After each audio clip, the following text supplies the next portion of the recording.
Welcome to Teolumen Insights, where we reveal the hidden forces that shape the way you live and show you how to use them to create real transformation and supercharge your health, mindset, and daily life. Here are your hosts, Emma Greenwood and Nathan Sinclair. Welcome back to Teolumen Insights. You know, we love to really dig deep into the fascinating world of alternative history, and today we're really going to dive headfirst into the work of Dan Richards. Oh yeah, Dan Richards. He's really kind of shaking things up out there. He is. Yeah, he is. And what I think is so captivating about Dan is that he's really approaching these ancient mysteries like a detective with a toolbox. Mm-hmm. You know, he's got that background as an electrician. Yeah, he's not just theorizing. He's getting his hands dirty. Yeah, he's looking at the nuts and bolts of how these things might have been constructed and what they might have been used for. Exactly. Yeah. Exactly. And he's not afraid to kind of step on some toes along the way, especially when he senses like a cover-up. Especially when it comes to like evidence that seems deliberately suppressed or... Yeah, or lack of access. Yeah. Yeah, and that's where this whole deep dive into the Ark of the Covenant gets really interesting. Oh, yeah. So Dan takes us to Ethiopia, where this legendary artifact said to be housed in a church guarded by priests. Right. But here's the thing. Okay. These priests reportedly suffer from radiation poisoning due to prolonged exposure to the Ark. That's intriguing, isn't it? It makes you wonder why, if this thing is emitting these high levels of radiation, Right. why haven't we seen more scientific investigation? Why hasn't anyone used, modern technology like satellite scanning to get a clearer picture of what's going on there? Exactly. And that's kind of the point that Dan raises. He's so skeptical of authority figures, especially when they restrict access to potentially groundbreaking evidence. Right. They won't let you see it. Alarm bells. Yeah, classic Dan Richards. That's Dan. And it gets even wilder because he goes so far as to link this secrecy surrounding the Ark to those rumors of a missing nuclear warhead. Oh, really? And you remember those unexplained drone sightings over that nuclear facility in New Jersey a few years back? Oh, yeah, a few years ago. So you think he's maybe suggesting like government involvement? Yeah. Keeping tabs on these powerful ancient artifacts? I don't know. He doesn't outright say it, but the implication is certainly there. And it really does raise the question, what else might be out there hidden in plain sight that we're not being told about? Right. Okay, so speaking of things hidden in plain sight, let's move on to another piece of ancient tech that Dan explores. Okay. The Baghdad battery. Oh, the Baghdad battery. It's this collection of clay pots, copper tubes, iron rods Right. found in Iraq, Yeah. dating back to the Parthian or Sassanid period. Mhm. And it's like, what is this thing? The Baghdad battery is so interesting because it really throws a wrench into our conventional timelines Why? about, the development of technology. Yeah. If ancient civilizations were harnessing electricity that far back, Yeah. what else might they have been capable of? That's the million-dollar question, right? And Dan, he doesn't shy away from asking those big questions. In fact, he even takes on the Great Pyramid of Giza, Oh, wow. questioning whether it served a purpose beyond that of just a tomb. Okay, so he's looking into the work of Christopher Dunn then. He dives deep into Christopher Dunn, Yeah. who theorizes that the pyramid might have been an advanced power plant. Harnessing piezoelectric energy. Piezoelectric energy from the granite stone. Yeah, and maybe even generating hydrogen. Right. It's fascinating stuff. It is. And Dunn, he suggests that the pyramid's intricate design, the precise construction, the features like the king's chamber, all point to a function that goes way beyond just a burial chamber. But Dan, being an electrician, he brings a unique perspective to these theories. Right. He's not afraid to get into like the nitty-gritty technical details and ask, okay, but how would that actually work on a practical level? And does it make sense, Right. given what we know about the technology that was supposedly available at the time? Yeah, and I think that's what makes Dan's work so captivating. I agree. It's that blend of open-mindedness, but that grounded skepticism. Yeah. He's not just accepting these alternative theories blindly. Right. He's really examining them with a critical eye, weighing the evidence and encouraging us to do the same. Absolutely. Yeah. And this brings us to one of the more controversial topics that Dan tackles, the Younger Dryas impact theory. Oh, yeah. This theory suggests that a cataclysmic event, possibly a comet impact, wiped out a potential advanced civilization around 12,800 years ago. Right. And Dan connects this theory to his explorations of megalithic sites around the world. Specifically, those enigmatic stone nubs. Oh, yeah. Found on many of these structures. The nubs are a real head-scratcher. What are they? Some researchers believe they were lifting bosses for construction, Mm-hmm. while others point to geopolymer technology or even a secret language or code. Right. It's like, what are these things? Dan seems to favor the lifting boss theory, but even he admits that the small size and placement of some nubs, particularly on objects like coffin lids, raise some intriguing questions. Yeah, it's almost like those seemingly small details that often lead to the biggest mysteries. Yep. And when you consider the global distribution of these megalithic sites, all with these strange nubs, it really makes you wonder if there was some kind of shared knowledge or technology that spanned continents, Yeah. perhaps even dating back to a pre-Younger Dryas civilization. Tantalizing possibility. It is. And one that Dan doesn't shy away from exploring. No, he doesn't. And speaking of lost knowledge, let's talk about those elongated skulls that have become a hallmark of Dan's investigations. Okay. Particularly the Paracas skulls discovered in Peru. Right. The ones with the unusual shape and larger cranial capacity. Right, have fueled all sorts of speculation Yeah. about ancient genetic anomalies, intentional cranial deformation, and even the possibility of, Non-human species. a non-human species. Yeah. Dan is fascinated by these skulls. As he should be. But what really piques his interest are the inconsistencies and potential cover-ups surrounding their handling and study. Uh-huh. He highlights the involvement of powerful figures like Rockefeller in acquiring some of these skulls, and the strange story of a Peruvian president being denied access to textiles associated with the Paracas culture. Wow. It's almost as if there's a deliberate effort to keep these skulls and the knowledge they might hold under wraps. Yeah, and the missing footage of early examinations, the lack of documentation by some anthropologists, Right. it all adds to the intrigue. It really does. Dan sees this as part of a larger pattern of archaeological censorship, Right. where alternative viewpoints are suppressed and evidence that challenges the established narrative is conveniently ignored or dismissed. It's like he's saying, don't just tell me what to think. Show me the evidence. Right. Let me examine it for myself. Exactly. And he doesn't just raise these questions, he digs for answers. He does. He travels to these sites, Yeah. examines the artifacts firsthand, pores over historical accounts, and interviews experts from various fields. He's doing the legwork. He is. He's like a detective. Yeah, the detective work that so many others seem reluctant to do. Absolutely. Yeah. And that brings us to one of Dan's more recent investigations. One that's causing quite a stir in the archaeological community. Right, lay on me. The discovery of hidden tunnels under Censorship, Oh, man.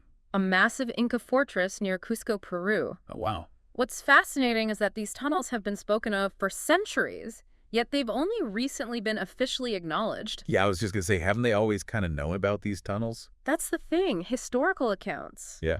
From figures like Italian priest Now Oliva and Friar Martin de Murua dating back to the 16th century. Wow. Describe these tunnels in detail, Really? even suggesting they might connect to other significant sites like the Temple of the Sun. And yet, archaeologists seemed content to ignore these accounts until recently, even dismissing ground-penetrating radar studies from the early 2000s that clearly indicated the presence of these tunnels. It's unbelievable, isn't it? It is. Dan is outraged by this, and rightfully so. He sees it as a prime example of how those in control of the archaeological narrative can deliberately suppress potentially groundbreaking discoveries, all to protect their own reputations and maintain the status quo. Right. It's like, oh, we can't have this messing up our nice, neat timeline. Exactly. And he doesn't stop there. Yeah. He dives into these historical accounts, highlighting the descriptions of the tunnel's construction, their possible uses, and even the legends surrounding them. Wow. He connects these tunnels to the larger network of underground passages that crisscross the region, hinting at a hidden world beneath our feet, a world that might hold the key to understanding the true history of the Inca and even older civilizations. It's like he's piecing together a giant jigsaw puzzle, using historical accounts, archaeological evidence, and his own observations to reveal a picture of the past that's far more complex and intriguing than what we've been taught in textbooks. And that's what makes Dan Richards so compelling. I agree. He's not just presenting us with information. Right. He's inviting us to join him on a journey of discovery, a quest for knowledge that challenges us to question, to explore, and to rethink our understanding of the past. Absolutely. And that journey continues with one of Dan's most recent and perhaps most mind-boggling discoveries, Okay. the possibility of an ancient computer algorithm hidden within the pre-Inca language. Wait, a computer algorithm? in a language that predates modern computers. You heard that right. Now, that's where it gets really interesting. This is where Dan's background as an electrician really comes into play. Okay. He noticed a pattern within the language, a specific arrangement of symbols and sounds that reminded him of binary code, Binary code. the foundation of modern computing. So he's suggesting that the pre-Inca people had a sophisticated understanding of information processing. He's not afraid to explore that possibility. Wow. He draws parallels between the structure of this language and the concept of fractals. Those complex patterns that repeat themselves at different scales. Oh. He suggests that this language might have been used to store vast amounts of information in a very efficient way, like a highly advanced form of data compression. That's a bold claim. It is. But Dan, as always, presents the evidence, lays out his reasoning, and invites us to consider the implications. Right. He's not asking us to blindly believe him. Right. He's asking us to think, to question, and to engage with the mysteries of the past. And that's what makes his work so valuable. Absolutely. He's not just presenting facts. He's sparking a conversation, a dialogue that has the potential to change the way we view history ourselves and our place in the universe. I couldn't have said it better myself. And we've only just scratched the surface of Dan Richards' work Yeah. in the next part of this deep dive. Okay. We'll delve even further into his investigations, exploring the evidence he presents, the implications of his findings, and the challenges he faces in his quest to uncover the hidden truths of our past. Well, I can't wait to hear what else he's uncovered. So stay tuned, folks. There's much more to come. You know, it's interesting because Dan's work really shines a light on that sometimes rocky relationship between mainstream archaeology and what some would label as like pseudo-archaeology. Oh, totally. Yeah, there's definitely a tension there. Yeah. It's like this constant battle between those who are clinging to the accepted narrative and those who dare to question it. Yeah, and Dan doesn't hold back when it comes to criticizing those he calls like the debunker archaeologists, you know? Right. He sees their dismissive attitude and their tendency to resort to personal attacks almost as a form of like intellectual bullying that really stifles genuine inquiry. Yeah, it's almost like they're more concerned with protecting their own reputations than they are with uncovering the truth. Exactly. One of his key arguments is that suppressing alternative viewpoints actually holds us back from truly understanding the past. And he often points to Göbekli Tepe in Turkey as like a prime example. Oh yeah, Göbekli Tepe, that site that completely revolutionized our understanding of early human civilization. Exactly. Those massive stone pillars, those intricate carvings. Yeah. All dating back over 12,000 years. It really threw a wrench into the conventional timeline for the development of complex societies. Huge wrench. And for years, a lot of archaeologists just refused to acknowledge its significance simply because it didn't fit neatly into their established narrative.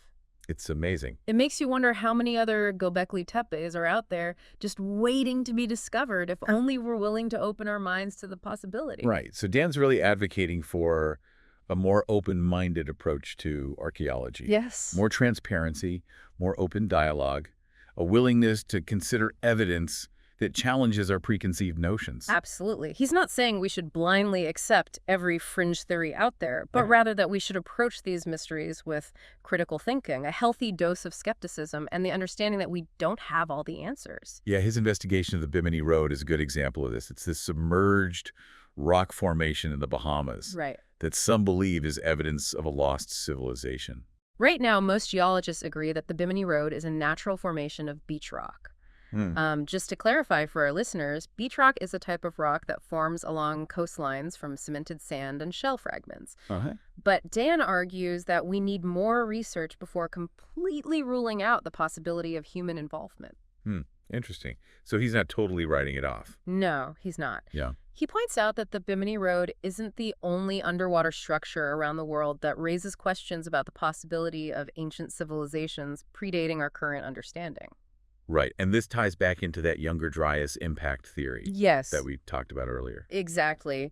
Dan sees the Bimini Road and other submerged sites as potential evidence of a civilization that might have been wiped out by a cataclysmic event. And the traces of that civilization have just been obscured by, thousands of years of erosion and geological change. Right. It's like a giant puzzle where some of the pieces are missing. Yes. And we're trying to fill in the gaps. Exactly. Yeah. And while the impact theory is still debated among scientists, Dan argues that it's worth exploring, especially considering the growing body of evidence that supports it.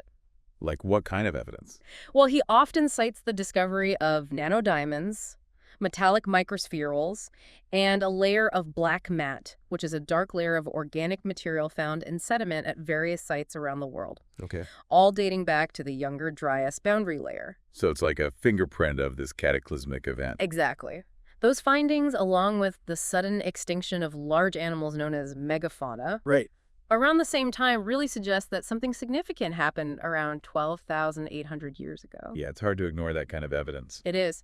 And if a major impact event did occur, what kind of civilization existed before it?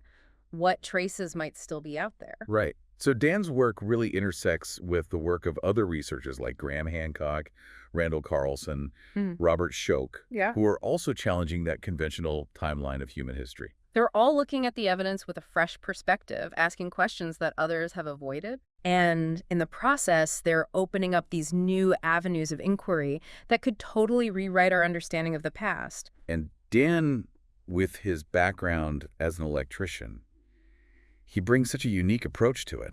He's always asking, like, how did they actually build this? Yeah.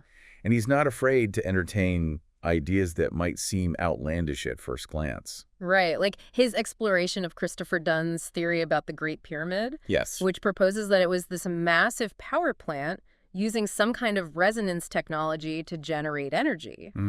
Now, while Dan admits he doesn't fully grasp the science behind Dunn's theory, he acknowledges its potential to really challenge our assumptions about ancient civilizations. Yeah, and he's also intrigued by that Baghdad battery, Oh, yes. which we discussed earlier, which suggests that ancient civilizations may have understood electricity far earlier than we thought. Right, and when you combine these possibilities with the evidence from megalithic sites all over the world, it starts to paint a picture of a past that's far more sophisticated and technologically advanced than we've been led to believe. It really does. And his exploration of the Paracas skulls is another great example of his approach. The elongated skulls found in Peru. Yeah. Oh, yeah. Those have sparked such intense debate about their origins. Some argue they're the result of artificial cranial deformation, a practice found in many cultures. Right? But Dan points to inconsistencies that cast doubt on this explanation. Like what?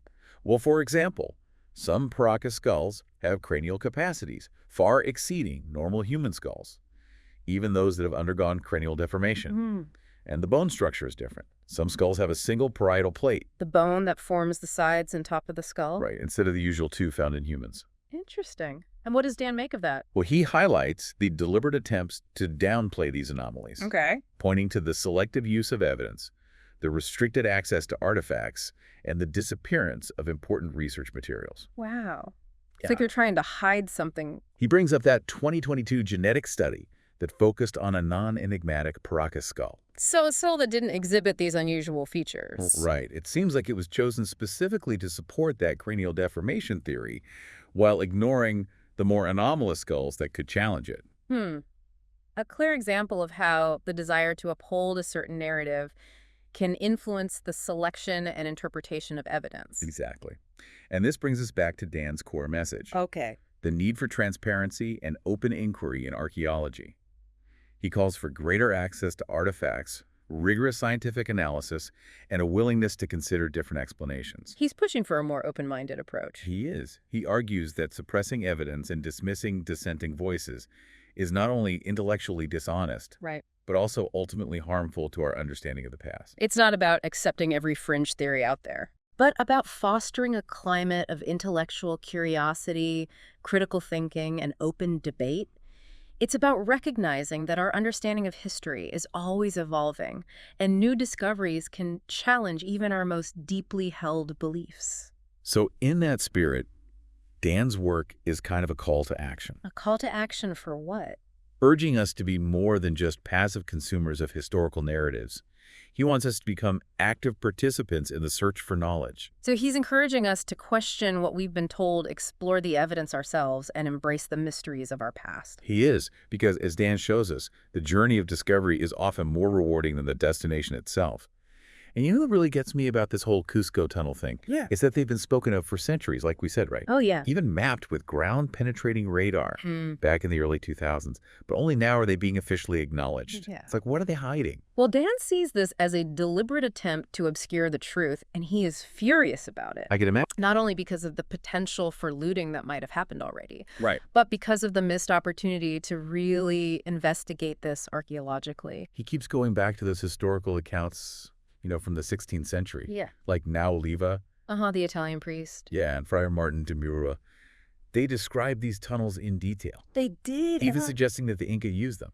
Yeah, and possibly that they were much older than the Inca themselves. And there's even that account of the priest who claimed to have been inside the tunnels, Oh, yeah. giving detailed descriptions of their construction. Right, and yet mainstream archaeology just seems to have completely ignored this testimony. It's like, what are they so afraid of? Why is there such resistance to acknowledging any evidence that doesn't fit into that neat little package of history that they're comfortable with? Dan thinks it all boils down to a fear of upsetting the status quo. Okay.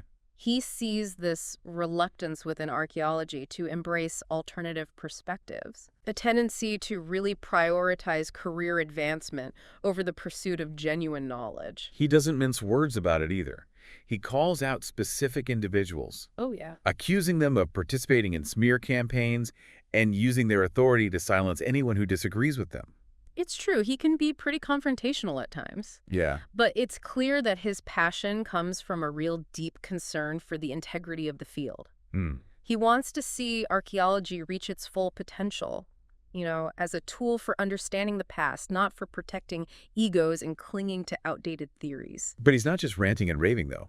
He backs up his criticisms with solid examples. Oh, yeah, he does his research. Documented evidence and a level of research that's pretty impressive for someone who came to this field later in life. He really does his due diligence. And he's quick to point out hypocrisy, too. Oh, like what? Like he brings up that open letter to Netflix from the Society for American Archaeology. The SAA. Yeah, criticizing his work on ancient apocalypse. Oh. Calling for it to be reclassified as science fiction. I remember that. The irony is pretty thick there. Yeah. Considering the SAA itself was partly formed to collaborate with, interested amateurs. Right. But now they seem more focused on guarding their own territory and dismissing anyone who dares to question their authority.